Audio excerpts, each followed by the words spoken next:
Jāni, tu kā biznesa stratēģis, ko tu ieteiktu cilvēkam, kuram patīk savs darbs, viņš to mīl, bet viņam ir par mazu alga? Nu, Marta, tev kā uzņēmējai vajadzētu to zināt. Ja tev vajag vairāk naudu, tad tev ir jātaisa savs bizness. Varbūt nav uzreiz jālec iekšā, pametot esošo darbu. Tu vari sākt kā mikrouzņēmējs. Padari kaut ko, kas tev patīk, kaut ko, kas tev sanāk, un apskaties, vai kādam citam tas arī patīk. Tas ir tieši tik vienkārši. Visam jābūt, es domāju, ka diezgan vienkārši. Kāds vējš, no kur puses pūš, kāpēc viņš pūš? Pats grūtākais ir noturēt roku uz pulsa visu laiku. Tad ir jautājums par to, lai būtu appusēji izdevīga apmaiņa ar vērtībām. Tev ir jābūt vīzijai par to, ko tu dari. Tu tā saskaiti visus tos nodokļus kopā, tad tu saproti, ka... Runāt jau ļoti reti nozīmē pelnīt. Manu lielāko prieku nes darbs ar cilvēkiem.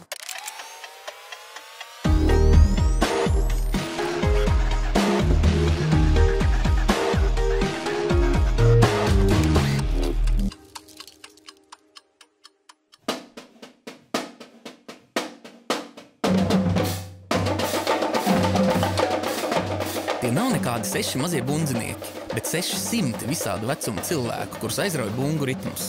Pazīstamais bundzinieks Andžejs Grauds 2008. gadā nodibināja skolu, kur var mācīties spēlēt bungas un ģitāru. Šī ir skola maziem un lieliem buņģieriem. Var nākt visa ģimene kopā. Pirms Covid bungu skolā mācījās vairāk nekā 1000 audzēkņu. Biec ir atvērts skolas filiāls ASV, bet pandēmija piespieda biznesa modeli pārskatīt. Par vienu no skaļākajiem Andžeja Grauda bungu skolas pasākumiem ir kļuvis Baltijas bundzinieku samits, kas vienkopus pulcē vairākus 100 bundzinieku un ir lielākais šāda veida pasākums Ziemeļeiropā. Mēs ar Martu braukājam apkārt pa visu Latviju un runājam ar Latvijas mazajiem uzņēmējiem, lai iedvesmotu visus pārējos. Bet tu jau esi liels uzņēmējs, nes maziņš. Esmu vidējs. Jā? Kā tu pats jūties? Es jūtos lieliski, bet es jūtos kā... Es pat nejūtos īsti kā uzņēmējs. Es vienkārši esmu cilvēks, kas dara savu lietu. To, kas, jā, visticamāk, man ir jādara šajā dzīvē. Uzņēmums Andžeja Grauda bungu skola dibināts 2008. gadā. Šobrīd tajā strādā 15 darbinieki. Nākotnē uzņēmums plāno atvērt vairākas filiāls, no kurām bija, diemžēl, jāatsakās Covid laikā.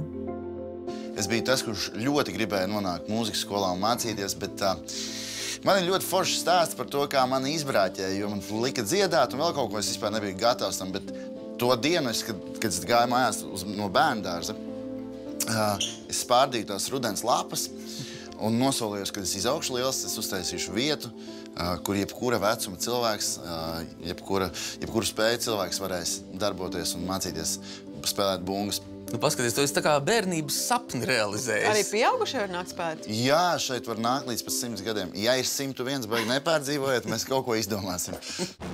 Būtisks jautājums, kuram līdz šim esam pievērsušies retāk. Kā pareizi nosaukt uzņēmumu? Dažkārt nosaukums izšķir visu, jo rada asociācija ar uzņēmumu, ar produktu un arī cilvēku, kurš biznesu ir veidojis. Īpaši jau tad, ja nosaukumā tiek izmantots dibinātāja vārds. Es biju pazīstams arī bundznieks, spēlēju ar savu grupu Gamefast, ja kāds atcerās, un pēc tam arī grupu The Soundboys, un Gustavo un visādiem Latvijas mūziķiem.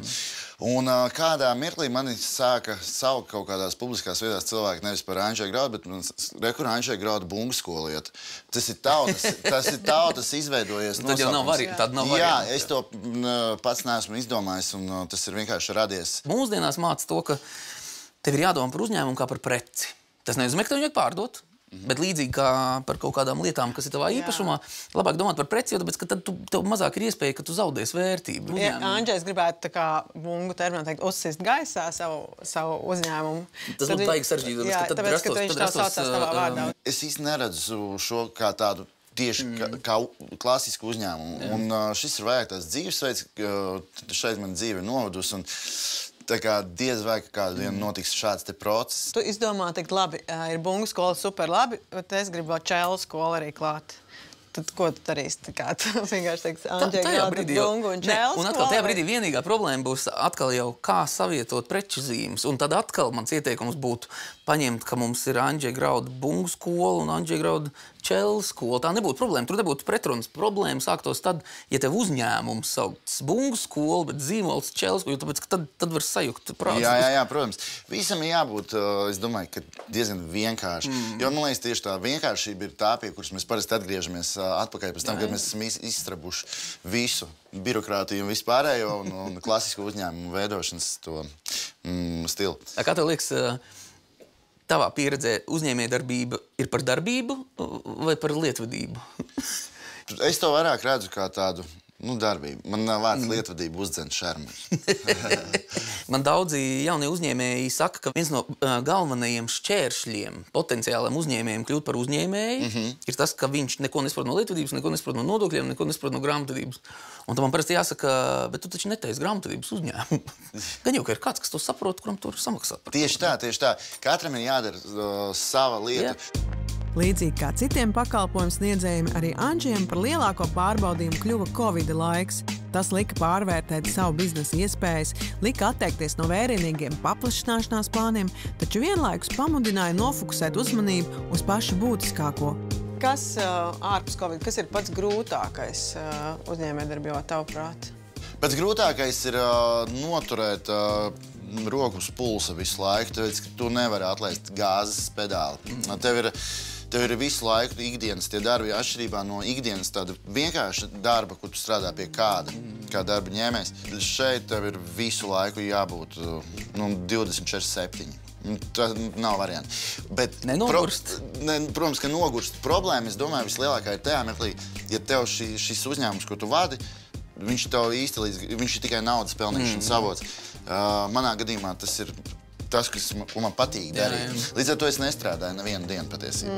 Lai cik es nezinu dīvaini, kā mums liekas, parasti ir kaut kas tāds, kas tev ir paticis kopš bērnības, un tad tu parasti kaut kā tur pārvērt to par uzņēmējdarbību. Bet var teikt, ka absolūti lielākā daļa no uzņēmējiem, arī man ieskaidot, viņi īsti nezināja, ar ko viņi grib nodarboties. Tas kaut kur tev atnāk pa ceļam, un pēkšņi tu sāc kaut ko darīt. Un tā, ka tas ir interesanti. Un tāpēc arī šāda veida uzņēmējdarbība atšķiras drusciņi no standarta kapitāla vērtības audzēšanas biznesa, vai ne, kurā tur tā peļņas aspekts ir vissvarīgākais, kāds vien ir, jo tāpēc, ka citādāk uzņēmumā viss izšķīst. Šeit tā nav, jo tāpēc, ka te ir fanātisms, acīm redzot, drusciņ te iekšā. Jā, tas tās dzīves stiliņš, kurā tu ieraugi to dzīves tādu virzienu. Un, lai nemētātos apkārt, tu paliec tajā vienā nišā un tur izdari visu, ko tu vari izdarīt. Šobrīd, manuprāt, ir izdarīts maksimums, ko var izdarīt, taču man ir joprojām miljonas idejas. Mērķi ir diezgan, tie targeti ir lieli, un dažreiz ir no viņiem bailes, bet cik ir ļoti labi atbalsta komandiņa apkārt, tad ir uz kā pakāpties. Andžejs ir viens no Lijā Jūrmalas biznesa inkubātora absolventiem, un viņa pieredzē tas ir bijis ļoti nozīmīgs atspērienu punkts uzņēmuma attīstībā. Daudziem biznesa inkubātora apmeklētājiem šī ir vieta, kur gūt iedrošinājumu, pirmo profesionālo savas idejas novērtējumu un, protams, vērtīgus ieteikumus. Tu izstrādāji biznesa plānu, kad tu sāki šo? Zini, viņš izveidojās pats, un ja man kāds saka, bet kā tu nevari kur tad to nav sarakstīts biznesa plāns, sazīmēs tur? Jā, nav. Bet es te esmu. Jā, bet kāds tur patiesībā biznesa, to lai nodarbojas, nezinu, biznesa koledžas studenti vai finansisti, lai vienkārši, jo kādam ir savs, kāds tur biznesa plāns bunkskolē, tur vienkārši šeit ir pakalpojums, un mēs viņu vienkārši pārdodam, tas ir tieši tik vienkārši. Ko vajag, lai sāks biznesa? Ticību sev, tev vajag pārliecību par to, ka tu nesalūzīsi pie pirmajiem pārbaudījumiem, nemetīs plinti krūmos. Un tev ir jābūt vīzijai par to, ko tu dari. Tu nevari doties nekurienē, cerot uz kaut ko baigi lielu, uz pirmo miljonu. Jā? Es neesmu vienkārši tas cilvēks, kam nauda būtu kaut kāds tas pamata mērķis. Man mērķis ir vienkārši labi pavadīt laiku uz šīs zemes. Tas arī basically viss. Pie vienkāršām, pat pašsaprotamām atziņām mēs parasti nonākam tikai pēc ilga un mokoša ceļa un grūtību pārvarēšanas. Droši vien tāpēc, ka daudzas lietas nevar saprast pa īstam, iekams tās nav pārbaudītas pašam uz savas ādas. Tomēr, lai vispār sāktu šo saprašanas ceļu, ir jāspēr pirmais solis. Ir jāsāk darīt, jo ar pārdomām par darīšanu izkustēt no vietas nevarēs.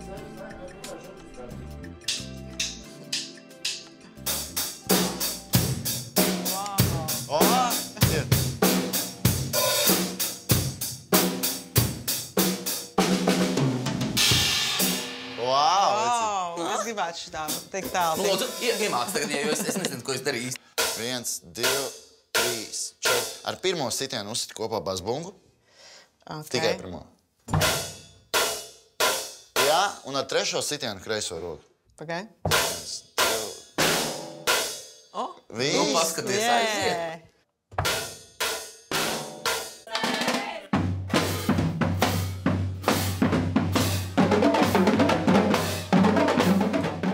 Ko darīt ar mūsdienu skeptiskajiem cilvēkiem un negatīvajiem viedokļiem? Ar to būs jāsaskars ikvienam jaunam uzņēmējam. Turklāt vislielākās negācijas dažkārt izskan no vistuvākajiem cilvēkiem. Tagad es sācu mācīt cilvēkus. Es jautāju, kādēļ tu esi tik negatīvs? Tu jūti konkurenci šajā nozarē vispār? Es negribu izklausīties lepns. Es to neuztveru kā... Es uztveru to kā veselīgu konkurenci. Tas būtu korekti pateikt. Tu vari likt viskrāsaināko izkārtni, reklāmas vienkārši visur. Tu vari sev taisīt PR, cik tu vien lielu gribi, bet tie cilvēki, kam jābūt pie tiem, tie arī nonāks. Bet ko tu ieteiktu kādam jaunietim vai jau sirmgālim, kurš gribētu uzsākt savu uzņēmējdarbību? Es pirmkārtām ieteiktu ieskatīties sevi, ieklausīties tajā, kas ir tavas intereses. Ļoti vienkāršā veidā pastīties sev apkārt, vai tu neredzi kaut ko, kas var kļūt par biznesa ideju. Tādas mums apkārt, pat šajā telpā, ir miljoniem. Neskaitot bungas, te var izdomāt ļoti, ļoti daudz. Var vālītes ražot, vai ne? Var ražot arī vālītes, jā. Var darīt daudz dažādas lietas. Ražot grīdkrāsu, var ražot lampas un visu kaut ko. Cilvēks man saka, ka viņš nenodarbojas ar uzņēmējdarbību, tāpēc, ka viņam nav galvā ienākusi īstā ideja. Tamā brīdī ir jāizrāda viņam, ka tu esi maksimālists. Tu gribi to ideju, tu gribi miljarda ideju. Varbūt sākumā mēģini realizēt 1000 ideju. Un tās mums tiešām, pat tiešām mētājās visapkārt. Jebko, uz ko tu apskaties, tā var kļūt par tavu labo peļņu nesošo ideju. Starp citu, arī šīs uzņēmējdarbības veidi ir daudz un dažādi, respektīvi, ko es varētu, starp citu, atbildot vēl uz to jautājumu, ieteikt cilvēkiem vienkārši darīt kaut ko vispār. Jo ir ļoti daudzi, kas vienkārši ir runā visu laiku, ko varētu taisīt kaut kādu biznesu. Bet varbūt, ja tev ļoti labi padodās zīmēt, vienkārši sāc zīmēt kaut ko, un tu apaugs ir ideāli. Es pat teiktu, pat ja tev nepārāk labi padodās zīmēt, sāc kaut ko, jo īstenībā šis ir ļoti labi doma par to, ka runāt jau ļoti reti nozīmē pelnīt. Es varētu būt viens no ļoti retiem izņēmumiem, bet pārsvarā jau tā lieta ir par darīšanu, par kaut kādas vērtības radīšanu, radīt jebkādu vērtību. Tā nebija tā, ka tu uzsāki uzņēmējdarbību, saprati, bungu skolu, bet īstenībā tur vēl, nezinu, vajag dienas grāmatas, vajag tur kaut kādas grāmatiņas, vajag tur kaut ko šito, un kad vienkārši šausmīgi, man vismaz bija ar manu uzņēmumu, kas kā sāku viena, bet īstenībā tur ir tā kā 50 lietas, ar kurām man pēkšņi jānodarbojās, un tās visas tā kā ir vajadzīgas, un klienti to prasa. Jā, tā ir taisnība, un tieši tāpēc man arī mati vairs neaug īsti, ka es ļoti esmu priecīgs, un man sieva saka, ka uz dimantiem sunas neaugot. Tieši tā, tieši tā. Bet, jā, tas ir milzīgs apjoms. Šajā uzņēmumā, tajā vadībā esam, faktiski mēs divatā, kas arī gan ir dzīvi mājās, gan dzīvi uzņēmumā dzīvojam katru dienu no rīta līdz vakaram, un tas ir miljonas lietas. Ja es jums parādītu, kādi ir mani pieraksti, pirms organizēju kādu pasākumu, pat nerunāju par šo pamata nodarbi. Tie ir milzīgi memoāri, skices, vispārējais. Kā es ar to tiek galā? Man tiešām nav ne jausmas, bet rezultāts tam ir labs. 3, 4!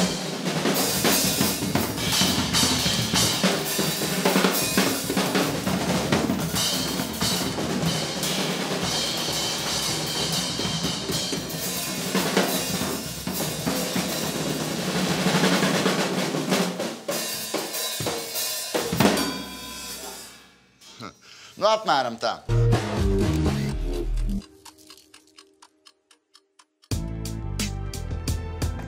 Kurzemē ir tāda vieta, kur zivis pašas nāk sētā. Tas ir Bērzciemā, senā zvejnieku ciemtā, netālu no Engures, kur saglabājušās zvejniecības tradīcijas no seniem laikiem.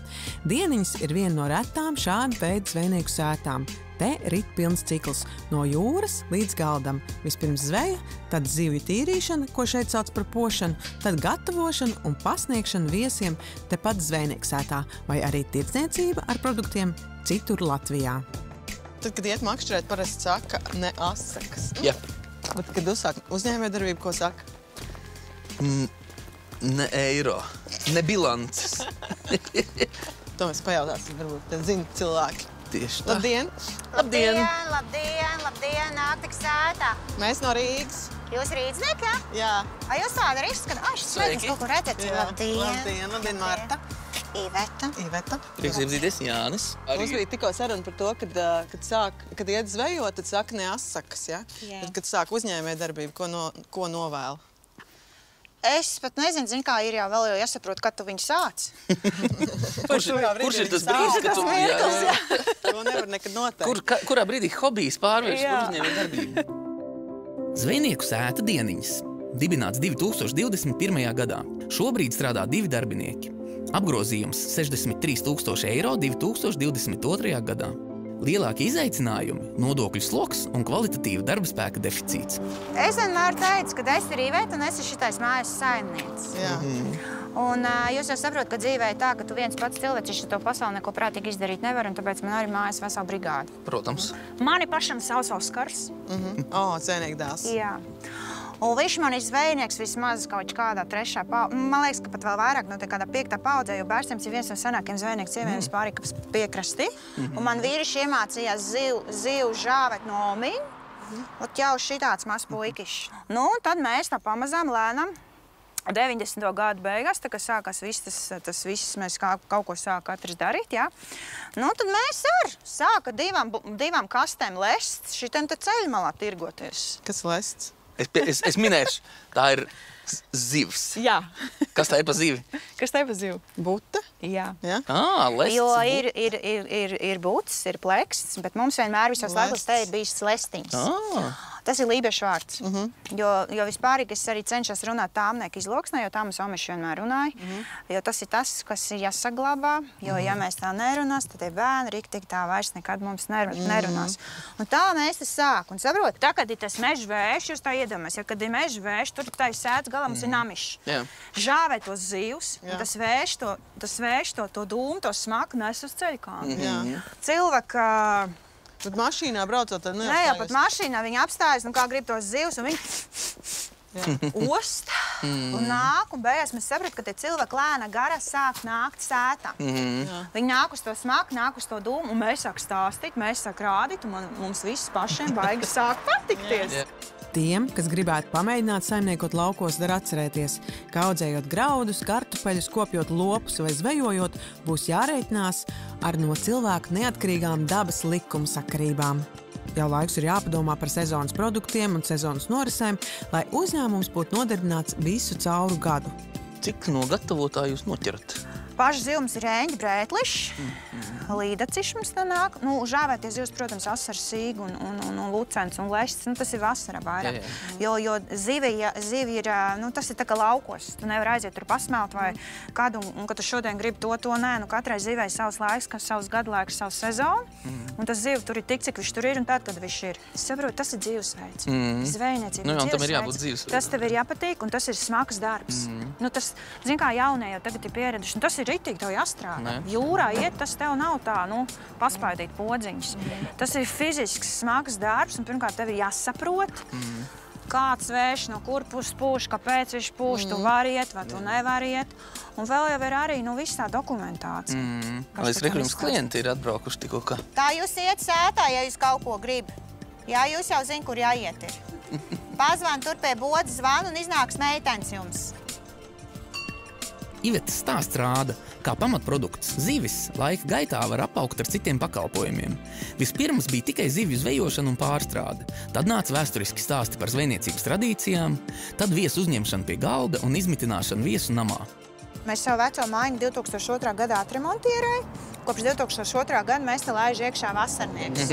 11. sezona aizgāja tikko, kad man ir tāds izklaides progmārs, vēsturisks izklaides progmārs ar zivju ēšanu un ar riktēšanu un aktivitātēm jūras kantē, kas saucās ceļojums laikā. Un šitas saimnieks ir tāds, ka viņš uzreiz pie galda nelāž un ēst neko. Pareizi. Zin kā vispār tas ir, jā. Mēs pa priekš iet uz jūrkantu, tad es viņiem izteicu no vēstures, kas mums kādreiz ir bijis un kāpēc mēs šodien te kustās un kaut ko dari.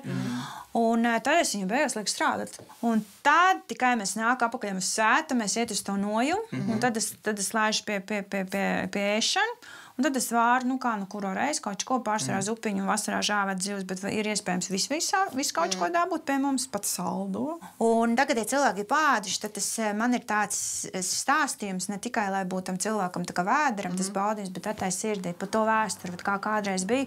Un es katrai bildē stāsts, un es cenšos savienot to vēsturi kopā mūsdienām. Lai arī pirmajā brīdī šķiet, ka Ivetes saimniecībā viss grozās ap zivīm un zvejošanu, patiesībā šāda uzņēmuma veiksme pamatā ir atkarīga no komunikācijas. Cilvēki, kur atbrauc uz bērciemu, iesaka atraktīvo zivju sētu citiem, un šī mutvārdu reklāma tiek pamatot uzskatīt par pašu vērtīgāko. To nav viegli nopelnīt, jo cilvēki parasti kaut ko iesaka tikai tad, kad ir pilnībā pārliecināti. Bet ko darīt tad, ja atbrauc kārtīgs rūgumpots? Cilvēks ir jāmīl, cilvēks ir jāuzklaus, bet ļoti bieži tāds, ja man atnāk un pasaka, zini, tev tai bunžā bija, tomēr, tu saka, ka nav asaks, bet 3 otrādi. Bet 3 asaks bija un ir 5 astas, pēkšņi, tad es nekomentēju šo stāstu, Bet, ja man cilvēks, pasaka kaut ko, ja viņš, ir jau cilvēkam kaut tās idejas tāds, jūs tur varat kaut ko paprāvēt tādu vai šī tādu, tad tu sāc domāt, varbūt es arī to varētu paprāvēt, Smuko pusi uz augšu. Jā, vienmēr atminies tu tā galvā uzreiz. Un tagad, piemēram, šitai vietiņā man prasās, ka tu to resno iebāz dziļumā. Redzi? Un tev šitā smuka nebūs tik uz augšu. Skaidrs. Bet, klientam visās reizēs nav taisnība. Jo ir tā, ka citreiz klients, viņš tev grib uztaisīt pamuļķi, un tad gan es neļaujos. Tā kā tu saki, es jau apmēram saprotu, un es citreiz gribās pilnīgi papriekt, kas tev šodien nodarīja pāri, ka tu ir tik dikti nelaimīgs un dusmīgs. Bet konkurenti, kā tu konkurentiem tiec galā? Es savus konkurences kaut kad dzīvē dzirdēju vienu tādu teikumu, kas ļoti pieskārās manā sirdī, kad es savus konkurences uztveru kā jaunu iespēju. Un es sapratu, esi taisni tāds pats. Jo katram cilvēkam, katram uzņēmumam, pirmkārt, sāks ar to, ka 2 dažādas saimnieces zupu nevar uzvārīt vienāds. Katram produktam, katram klientam ir savs pircējs, otrs tev pilnīgi neko nevar nozagt. Un tā kā tu to izdari, tā otrs to nekad nevar izdarīt. Gribedams. Zvejnieku sētā dieniņas ar pamatīgo saimniecību Ivetes ģimene tiek galā pašu spēkiem, dažkārt piecinot kādu palīgu. Un tomēr, ja šādā kompaktā un ģimeniskā uzņēmumā ir vajadzīgi darbinieki, tad jāatceras, ka arī attiecības ar darbiniekiem ir daļa no ikdienas darba. Mums ir 2 lielas meitas. Ko es nebaidos teikt, kad mēs viņus nodarbinām jau ļoti sen. Jo bērniem ir jāmācās strādāt, un man no 10 gadu vecuma viņas jau man ir tā, ka visu laiku strādājuši līdz, un jebkurā ražošanas procesā es viņus varu mierīgi, patstāvīgi atstāt, un es zinu, ka viss būs kārtībā. Bet tad darbiniekiem nākušais žēlīgais stāsts, ko man šad tad nāk kāds palīgā, bet par to, lai paņemtu patstāvīgo darbinieku katru dienu, ko es labprāt gribētu un kas man nevajadzētu, diemžēl mēs vēl to nevaram izdarīt. Jo tad, kad tu tā saskaiti visus tos nodokļus kopā, tad tu saproti, ka vienkārši darba pēc strādā. Es izdarīju, man liekas, otrādāk, jo man liekas, es domāju, es nevarēju atļauties baigi daudz tos darbinieks, bet viņu sāku ņemt. Un es saprotu, ka izmēs var izdarīt nevis 2 reizes vairāk, bet 3 reizes vairāk. Apgrozījums. Un uzreiz vienkārši tā kā var veltīt sevi citām lietām. Jā, tā elpa uzņēmumā, un es jūtu, ka es, man liekas, tā kā izaugu tikai caur darbiniekiem. Man tagad ir 12 darbinieki manā uzņēmumā. Man liekas, ka tas ir ļoti daudz, jo es nemāku ar viņiem īsti uzvesties. Es nezinu, kā viņus tā kā motivēt. Es jāņem sāk, kā motivēt. Kā motivēt, kā tur nebūt pārāk lielam draugam vai tieši otrādi būt pārāk lielam. Man arī šitā problēma ir, kad es esmu saskārusies. Kā tu daries?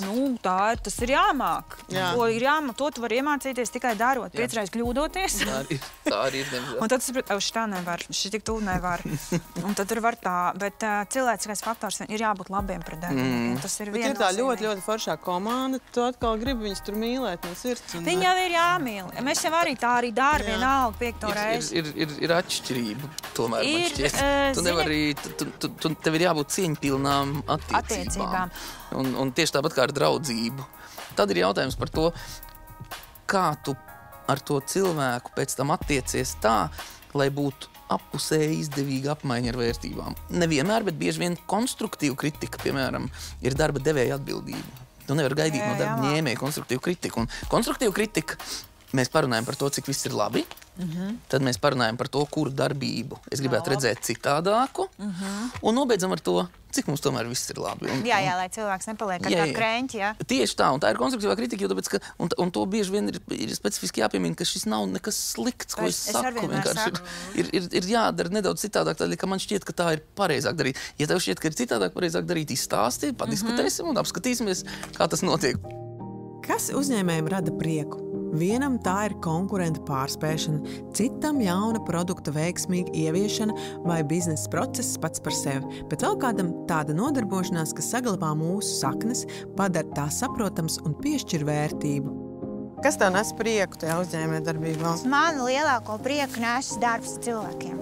Bet zini, kas man tīk tas beigās tas vēstījums, kad mēs izrunājam par to vēsturi un kad es, kad no to stāsta es cenšos izvilkt to sāli, tās vērtības. Kāpēc es jūs vispārīgi te atvedu? Jūs tā pa priekšu iedomājās, te apmēram 2 nedēļu, nevis apmēram, bet 2 nedēļu apakaļ bija šķiļāts smuks aizaudzis niedru puriši, viss šitie tes, ko jūs šodien redzi. Un tas ir sapnis, kas ir izsapņots, un tas ir šausmīgi liels atbalsts mums bērniem zvejniekiem, lai cik arī viņi te būtu palikuši. Jo tad, kad ir kur darīt, tad būs arī kas dara. Un tā, ka pirmo reizi mēs tur uzgāja augšā, tas, saprot, pilnīgi zošādi uzmetās. Vienīgā vieta Latvijā, kur mums brīnums ir tāds uztaisīts nejauši, jo nevarēja tajā laikā īstenot stāstu pa ostu, bet mēs nevis mēs, bet Eiropas projekts tika uztaisīt pa laipiņu. Tagad tas laipiņš tikko bija vējš, norauca lejā, un ziemā vispār mēs viņu ņem nost. Vienīgā vieta Latvijā, kur pāri pa visu to pļāvu augšā 157 metri iet zivceļš jūrā. Es viņu saucu par zivceļu, jo kas tur notiek? Tagad tur tā laipa ir izvilkta smukta, tad tur augšā ir tāds platformiņš, un tad tie zivs tur smuktā uzlec augšā, un tad viņi tā un taisni pa vārtiem iecērt uz sētām. Tie jaunie zivu tehnoloģijas. Nav vairs jāķer. Tā jauna piegādes ķēde. Tieši tā, varēs no šeit pataisno iebraukt Rīgas kanālā. Mēs ir priecīgi un dikti pateicīgi par šito feino stāstu. Tas ir sapnis, ko daudz neticēja tam sapnim, bet mēs turējās līdz pēdējiem. Nu, viņš ir.